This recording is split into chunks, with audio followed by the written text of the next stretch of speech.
messieurs, bonsoir et bienvenue à cette émission de On s'en parle. Plusieurs sujets au programme et nous allons suivre à la tendance de tous les médias également. Puis on ne peut pas faire cette émission sans parler de pandémie, mais on ne passera pas l'émission là-dessus parce que tout a été dit dans les grands réseaux, même si nous sommes un grand réseau également. Mais il y a aussi plusieurs autres sujets. On va en discuter avec mon invité et analyste politique, Maître Marc Lemay. Maître Marc, bonsoir. Bonsoir.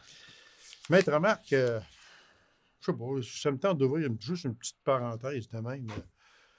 On en parle, mais là, on en parle du trop un peu, là. Ben, moi, Est-ce que, d'abord, juste une question de même, OK? Bon. Est-ce que, je sais que vous prenez les nouvelles autant anglaises que françaises, etc. Oh. Bon. Est-ce qu'on n'en est pas rendu au point que les gens sont apeurés? En fait, je dirais que les gens, que la population est saturée. Oui, ça, au départ, oui. Et quand tu es saturé de quelque chose, tu n'y portes plus attention ou tu y portes de moins en moins attention. Je vais vous donner un exemple bien précis. Les campagnes électorales. Dans la première semaine, c'est là que tu fais tes games, tu perds ta campagne. Oui, tu as beau avoir 3 semaines après, la population n'écoute plus. Je l'ai vécu. Ça va faire 10 ans maintenant, bientôt. Et je peux vous dire, je pense que la COVID, c'est exactement la même chose. La population est saturée. Là, ils nous arrivent avec des variants. Là, je ne savais même pas qu'il y avait des variants, mais c'était une nouvelle parce que là, ça va ci, puis ça va ça. Là, ils ont le don de nous énerver, effectivement. Oui. Et là, ben, tout le monde avait dit, écoutez, n'énervez-vous pas, quand les vaccins vont arriver, ça va régler le problème. Au printemps 2021, tout va être réglé, le ciel va réapparaître, le soleil va être beau. Moi, j'ai une mauvaise nouvelle pour bien du monde. Il y en a qui vont faire un saut parce que c'est loin d'être réglé. Ah, c'est très loin. Avec les variants, mais je ne veux pas qu'on en parle toute l'émission, là. Mais oui, pour répondre à votre question, on est rendu à un niveau de saturation et je vous dirais que c'est ce qui a entraîné la deuxième vague durant le temps de Noël. On était tellement contents, fait que le party a pogné partout. Et voilà. Et c'est là que ça a pris, c'est là que ça a fait le confinement. C'est là qu'on est arrivé avec le couvre-feu. Et la deuxième là, vague, etc. Oui. Je ne sais pas quand est-ce passe notre émission. Elle passe le 10 de mars. En pleine semaine de relâche. Alors là, je suis très inquiet parce que, rappelons-nous, l'année passée, on ne reviendra pas là-dessus. Oui, ça a commencé là, exactement. Et est-ce que le party va pogner durant la semaine de relâche? Bon, il y a une affaire qui est réglée. Il n'y a pas personne qui va partir en voyage. Il y en a qui ont découvert que ça lui coûtait de beurrer pour revenir. Oui, exactement. Pour partir, pour revenir. Ça lui coûte pas mal d'argent. Alors, je vais vous dire une affaire. Il y en a qui... Ça a calmé beaucoup de monde. Écoutez, c'est 25 000 voyages dans le sud, au Québec seulement, qui ont été annulés à partir du moment donné où on a parlé de confinement, de couvre-feu, et surtout qu'on a dit que ça coûterait 2 000 $ pour revenir. Bon. Donc, les agences de voyage vont tomber, ça va tomber comme des mouches. C'est vraiment pas facile. Mais moi, la seule chose que j'ai peur, c'est quand ça va finir, quand la semaine de relâche va être terminée, est-ce qu'on va... Moi, je pense pas qu'on retombe pire qu'on l'a été dans la première vague. J'espère. Mais, non, il faut que la population... Mais je pense que... Mais il y a un laisser-aller. Je ne sais pas vous, mais moi, je le sens. Oui, on le sent. Dans la population, c'est là. Il y a une écœurantite, là. Aigu. Il faut faire, mais il ne faut quand même pas lâcher la garde parce qu'il ne faut pas baisser les bras parce que c'est là que ça va faire mal. Mais c'est le fun de rencontrer tes chums, puis bon. Mais là, oui, il y a mais il reste... Peut-être que je vais me faire aiguire là, sur ce que je vais dire, mais c'est que, bon, je fais attention, moi aussi, là, je pèse mes mots. Au fait, les gens d'avance le savaient. Ce ne sera pas comme les autres fêtes d'avant. Ouais. Ça, tout le monde le savait. On arrive à la semaine de relâche. Ça ne sera pas comme les autres semaines de relâche avant. On va arriver à Pâques bientôt. Ça ne sera pas comme Pâques il y a 2 ans, parce que Pâques l'année passée, on était confinés aussi. Mais comme les Pâques habituels. Et on s'enligne un peu sur peut-être que ça ne sera pas encore les mêmes vacances au mois de juin, juillet, août que c'était normalement prévu. On s'enligne de même. Oui. Fait que pourquoi essayer de tricher et d'aller à gauche puis à droite? Il faut se mettre dans la tête que c'est 2021, 2020, années qui ne seront pas jamais pareilles. Non, puis ça ne sera pas pareil. Puis je vous le dis tout de suite, là, ceux qui pensent à bien des choses, là, je vous le dis, là, planifiez pas de voyage en 2021. Non. Parce que c'est clair que la population ne sera pas vaccinée avant la fin septembre, mois d'octobre peut-être. Oh, je parle juste du Canada, là. Puis les États-Unis, eux autres, ils veulent vacciner 1 million de personnes par jour. Par jour, oui. Mais là, excusez, là, mais 100 millions. 1 million multiplié par 340 millions, ça fait 340 jours. Oui. C'est pas loin d'un an, ça, hein? Ça, c'est un an. Vous n'irez pas. Puis en Europe, c'est la même chose. C'est plus de 200 millions. Alors, moi, je pense que s'il y a une situation, si ça s'améliore, ça n'ira pas avant 2022. Oui. Commencez à regarder fin 2022, mais avant ça, là, regardez, c'est clair. Fin 2021, puis début 2022. Ça veut dire que, entre parenthèses, on peut tranquillement commencer espérer, je dis bien espérer, qu'au fêtes Noël 2021, 1er janvier 2022, on pourrait commencer à recevoir nos amis. Puis peut-être qu'on va regarder. Mais pas avant ça. Moi, je n'ai pas beaucoup de misère à croire que ça va. Même, puis on disait, tu sais, le vaccin va régler toutes les affaires, puis ça va. Non, mais il n'y en aura pas de vaccin. Mais non, mais il va en avoir. Là, le 10 de mars, l'émission, elle va passer. En principe, il en rentrerait 400 000 par semaine. 400 000 par semaine, mais bon, mais c'est au Québec, puis bon. Mais oui, mais. Qui va les administrer? C'est ça. Alors, c'est ce que M. Legault va expliquer, il va nous expliquer à un moment donné. Mais c'est clair que la santé publique aussi a un rôle important. Mais je veux pas penser, je finis là-dessus, là. Il ne faut pas baisser la garde. Non. Il faut continuer. Parce que le monde, je les vois, et puis vous aussi, là. Je ne veux pas faire de pub, là. Mais vous allez au Canadian Tower, là. Combien se lavent les mains avec le liquide? Il n'y a pas personne à la porte. On a baissé la garde. Ah oui, c'est pas compliqué. On a baissé. On a baissé la garde et ça, il faut faire bien attention. Puis c'est beau qu'ils rentrent des petites pioles, là, que tout le monde espère, puis tout le monde crie après, là, les fameuses petites pioles de vaccins. C'est beau qu'ils en rentrent de 2, 3, 4, 500 000 par semaine. Mais ça va prendre du monde pour les injecter dans le bras des personnes. Puis moi, je l'ai dit, puis je me répète, moi, j'ai une admiration sans borne pour tout le domaine de la santé. Tous ceux qui travaillent, du plus petit au plus gros, dans le domaine de la santé, je vous lève mon chapeau, bravo. Mais ce ne sont pas des robots. Non, ça peut pas. Ce sont des êtres humains qui ont besoin de repos également. Fait qu'on ne peut pas leur demander à tout ce personnel qui peut vacciner, bien là, allez-vous-en à telle place, puis vacciner 20 heures par jour. Non, c'est impossible. C'est impossible. S'il vous plaît, c'est impossible. Et je lève mon chapeau encore à toutes ces personnes du domaine de la santé, du domaine hospitalier. Bravo et merci. Ça fait 1 an qu'ils sont sur la ligne de front. Hein. Et voilà. Puis il y en a encore pour plusieurs mois encore. Fait que je vous lève. Donnons-leur une chance, cimetière, comme dirait quelqu'un, mon grand-père. Exactement. Exactement. Oui, vous avez raison. C'est parce que si on fait attention, on va soulager le domaine de la santé. Oui. Donc, on va soulager les infirmiers, les infirmières et tout le personnel du domaine de la santé. Bravo à vous autres. Je vous lève mon chapeau encore une fois. Maître Marc, moi, il y a quelque chose, puis c'est sûr que vous allez vous en souvenir très bien parce que vous avez suivi les débats. On les suit tous, les débats, quand il y a campagne électorale. Mais il y a quelque chose qui était ressorti du placard. Mario Dumont a ressorti ça il y a quelques semaines dans une manchette le 10 février dernier qui s'intitule « Québec solidaire, problème non réglé ». On ne passera pas encore une fois l'émission là-dessus, mais j'aimerais pareil, juste en discuter. C'est que lors du face-à-face en 2018, M. Pierre Bruno, qui était aux commandes de ce face-à-face, Jean-François Lisée a alors demandé à Québec solidaire. C'est qui le chef? Qui était le chef? Tout le monde a semblé surpris. Ça avait soulevé l'irrégularité. Il y avait M. Gabriel Nadeau-Dubois, après ça, qui est arrivé, puis qui était un peu aussi, avec Manon Massé, était un peu perturbé par ça, quelque peu.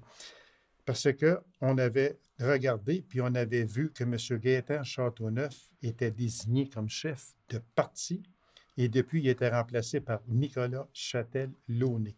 Moi, la question que je veux vous demander, parce que Dominique Anglade est chef officiel du Parti libéral, François Legault est chef officiel de la CAQ, et etc., etc. Bon, les autres sont chefs en bonne et due forme.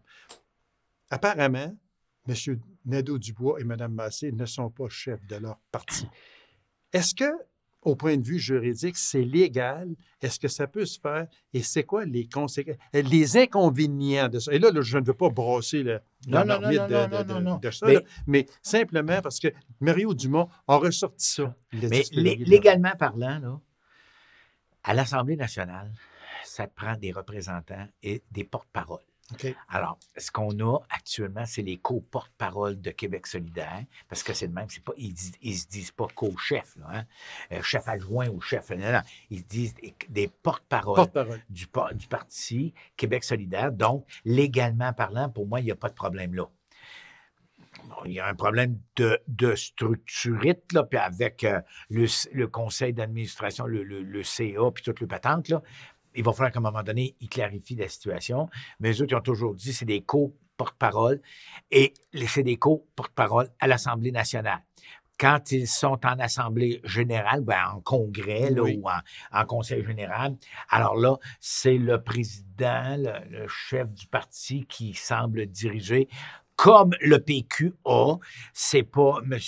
Saint-Pierre Plamondon, lui, il est le chef désigné, mais lorsqu'il y a le conseil général ou le congrès, c'est le président du parti qui gère, puis qui administre et qui dirige les débats. Alors, pour moi, il n'y a pas nécessairement... Je trouve que M. Dumont, il est parti un peu en peur, là, mais ça ne changera pas grand-chose dans la vie de bien du monde d'apprendre ça aujourd'hui. Non, absolument pas, mais c'est parce que moi, je voulais juste... parce que... Mais légalement, c'est correct. Il n'y a pas de problème. Il n'y a pas de problème. Non, non.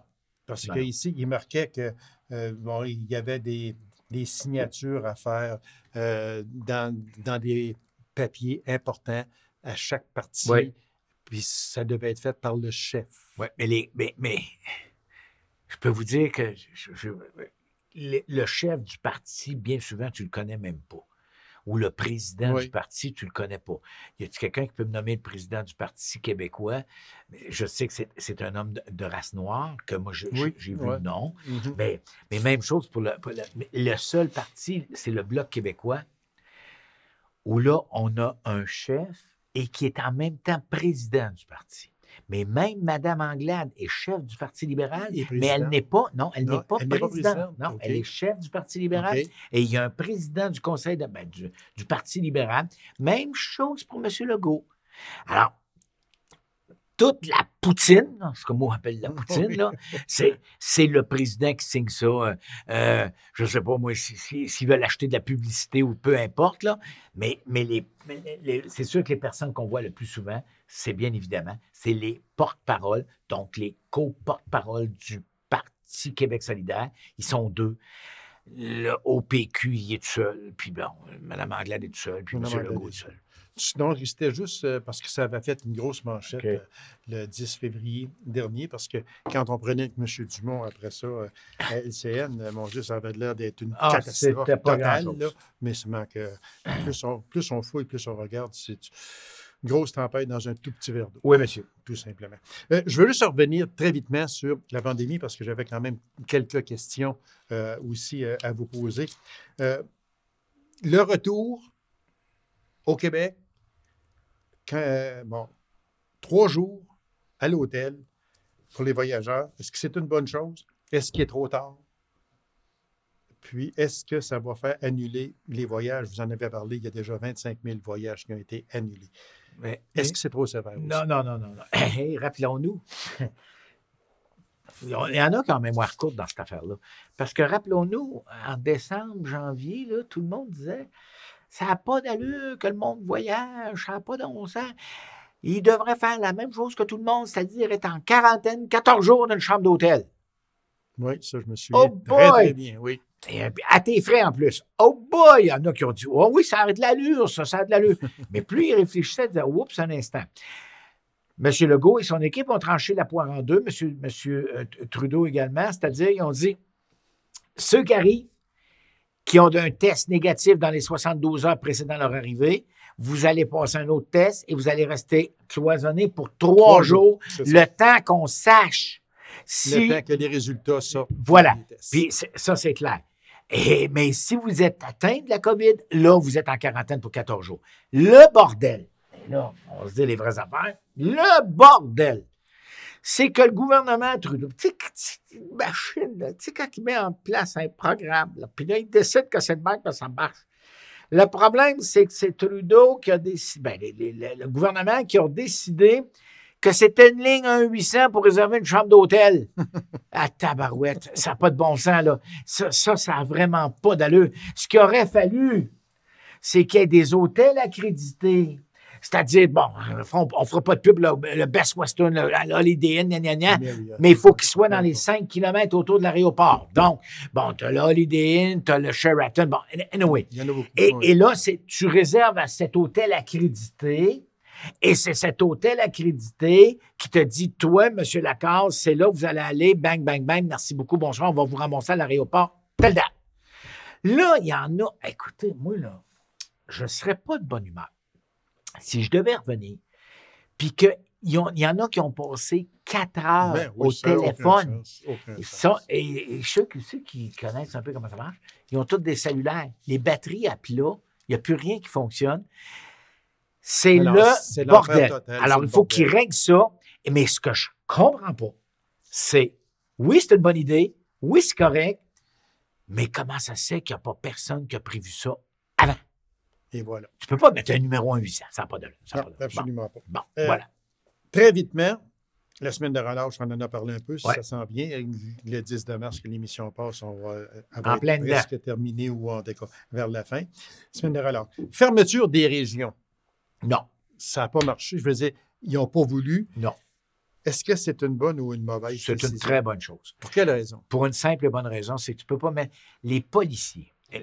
Là, comme dirait quelqu'un que je connais qui s'appelle Mme Guilbeault, la vice-première ministre, puis la ministre de la Sécurité publique, a dit il y a 17 000 policiers au Québec, on est 6 millions. C'est impossible de surveiller tout le monde. Eux, ils ont priorisé le confinement et le couvre-feu. Je vais vous dire une affaire. S'il y en a qui n'ont pas compris encore, puis il y en a qui n'ont pas compris, c'est que le couvre-feu, là, ça a réglé pas mal d'affaires. Ça, par exemple, c'est pas mal d'affaires. Puis pas mal d'affaires. Mais il y en a qui ne comprennent pas puis qui se font arrêter. Puis il y a eu des tickets de 1500 piastres. Mais je vais vous dire une affaire. Légalement par là, c'était pour moi la meilleure solution. Le confinement et le couvre-feu. Mettre des policiers... Écoutez, moi, je ne savais pas, mais il y a quelqu'un qui m'a dit ça. Ah ouais?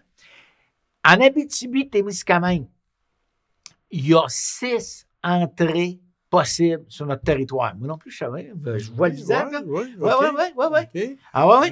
N'oubliez pas, le Saguenay-Lac-Saint-Jean, le Québec. Par en haut là-bas, comme on dit. Par en haut là-bas. Il y en a que tu peux passer. Bon, tout le monde connaît le parc La Vérandrie. Tout le monde connaît, l'entrée de l'Ontario, mais l'entrée de l'Ontario, il y en a 4 entrées. Oui. Tu mets des policiers partout.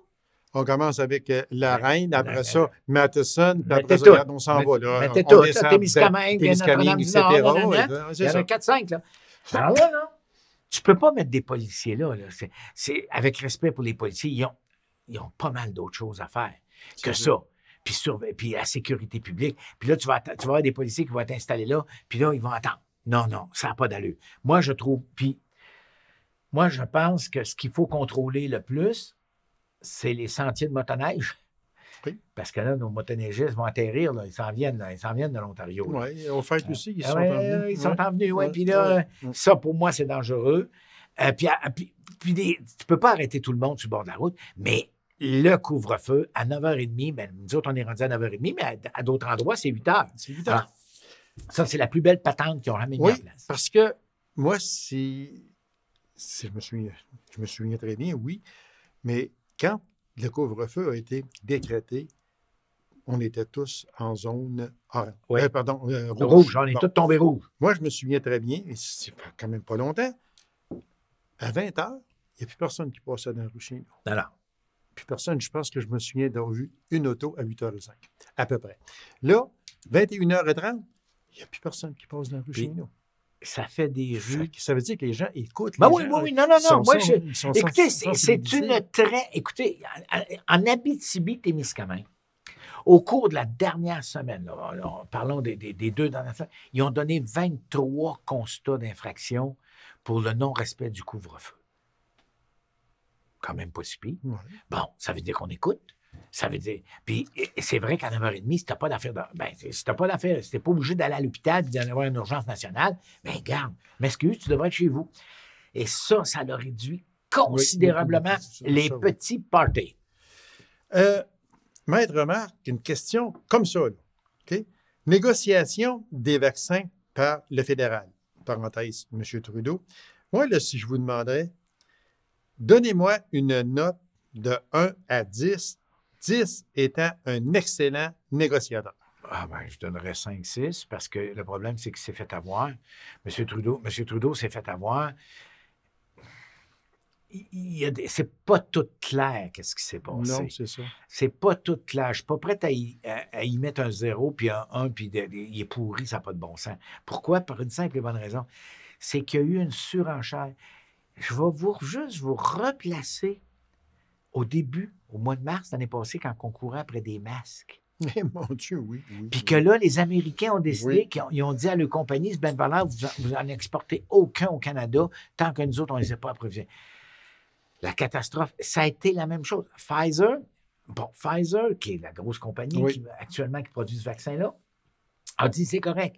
Mais Pfizer n'a pas vu venir que pour l'Europe, il fallait une usine qui fonctionne beaucoup mieux que ça. Et là, ils se sont mis à faire des travaux rapides pour pouvoir... Ils ont arrêté la production. Ils ont arrêté la production, puis ils ont arrêté donc d'envoyer les choses au Canada, puis au Canada, puis ailleurs dans le monde. Est-ce que M. Trudeau est à blâmer pour ça? Moi, là, je vais vous dire une affaire. Honnêtement, là, je ne m'attendais pas pantoute à ce qu'on ait des vaccins avant la fin de l'été 2021. On les a au mois de mars-avril. En priorité aux services de santé, priorité aux personnes de 80 ans et plus, priorité aux personnes à peu près sur la même longueur d'onde. Moi, je m'attendais, je l'ai vu dès Noël que je n'ai pas réservé de billets d'avion pour aller en Europe comme je devais faire. J'ai dit, oublie ça. 2021, ça va être une année de ding. J'oublie ça. Fait que, regardez, mais ce qui a été quand même gênant un peu, c'est que M. Trudeau est allé quêter des vaccins en Inde. Ouais. Tu sais, là, l'Inde, là, c'est un des pays les plus pauvres au monde. Ouais. Le Canada fait partie du G7. Mais attendez, c'est parce que ça pressait et on oublie une affaire. C'est qu'il y avait des vols directs Air India et Air Canada qui vont sur New Delhi, OK? Oui. À tous les jours. Ça permettait d'aller chercher des vaccins-là tout de suite puis de pouvoir les avoir immédiatement parce que c'était urgent. La question qu'il faudra vérifier à un moment donné, un de ces jours dans un de ces siècles, est-ce qu'on a privé certaines personnes en Inde de recevoir un vaccin pour leur sauver la vie? Si c'est le cas, ça serait inacceptable. Eh mon Dieu, mon cher. On a-tu déjà fini? Non? Non, mais on est à la veille. Bon. Réforme, loi 101, réforme, mode de scrutin qui supposait être prêt pour le 3 octobre 2022. Excusez, c'est pas la COVID. Qui va se passer, mais il est rendu à l'étape de l'étude détaillée, puis il est sur la table depuis le 25 septembre 2019. Ça ne peut pas être prêt pour 2022. La réforme du scrutin, oubliez ça. On règle ça tout de suite, là? Oui. Oubliez ça, parce que plus tu analyses la réforme du scrutin au Québec, plus tu te rends compte que ça va être difficile de mettre ça en place. Au fédéral, oubliez ça, parce qu'on est dans un gouvernement minoritaire. M. Trudeau a beau dire qu'ils veulent c'est la dernière fois en 2019, vous allez voter, il va y avoir une réforme du scrutin. Oubliez ça, on est dans un gouvernement minoritaire, on ne peut pas changer ça. La réforme de la loi 101, elle, par exemple, ça peut être intéressant. Parce que Mme Joly, la ministre responsable au fédéral, a décidé qu'il était temps qu'on revoie la loi sur les langues officielles. Elle fonctionne bien, elle, depuis une seconde. Oh oui. Oui, elle a récupéré ses affaires. Oui. Et donc, elle a dit, là, il est temps qu'on revoie la réforme qu'on fasse une réforme sur la loi sur les langues officielles fédérales parce qu'il y a des entreprises au Québec et ailleurs au Canada qui ne respectent pas la langue française dans leur day-by-day operation, comme diraient les Français. Alors là, c'est fini. Ça va arriver. Là, est en consultation. La seule chose que je crains, c'est que la consultation va se terminer vers mars, avril, mai, à 60 jours. Oui. Puis est-ce que le projet de loi va être déposé avant les prochaines élections? Si le projet de loi est déposé avant les prochaines élections et qu'il n'est pas adopté lors de l'élection, il meurt au feuilleton. Boum! Mais pendant ce temps-là, au Québec, là, M. Jolin Barrette a fait ses devoirs et ses leçons, et je vous annonce, je ne fais pas un gros scoop ici, là, mais quand l'émission va passer aujourd'hui, là, le 10 mars, là, je vous le dis tout de suite, là, M. Jolin Barrette, après la semaine de relâche, va déposer un projet de loi qui est déjà prêt pour modifier la loi 101, et ça limiterait, entre autres, les cégeps anglophones. Et ça limiterait beaucoup de choses.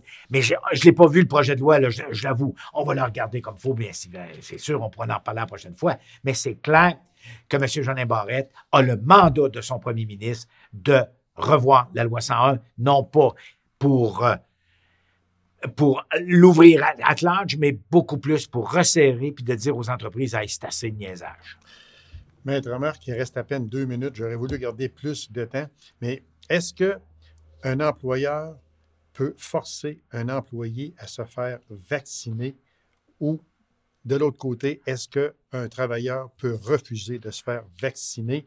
Parce que là, on fait une intrusion à l'encontre de la Charte et du Code civil, mais par contre, la loi sur la santé et sécurité au travail demande d'éliminer à la source les dangers pour la santé et la sécurité des travailleurs. Vous avez 1 minute et demie. Mais ma réponse, c'est pas compliqué. C'est que légalement parlant, on ne peut pas forcer quelqu'un à recevoir un vaccin parce que c'est une intrusion dans sa vie privée, etc., etc.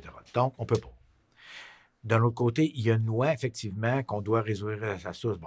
Mais cela étant, moi, je pense que pour forcer, je trouverais ça pas correct, mais cependant, d'inciter fortement, puis il y en a qui n'y croient pas. Bon, ben, regarde, écoute, ils n'y croient pas, c'est parfait, mais moi, je pense qu'on devrait prendre un registre de noter tous ceux qui n'ont pas, parce que si jamais il y avait... Volontairement, n'ont pas voulu recevoir le vaccin. Ils n'ont pas voulu, puis ils ont signé, puis bon, signé, OK, oui. tu vis avec ça, parfait, c'est toi qui as décidé ça, alors vis avec, comme tu veux, mais moi, c'est bien de valeur, je te l'ai offert, ça ne te coûte rien.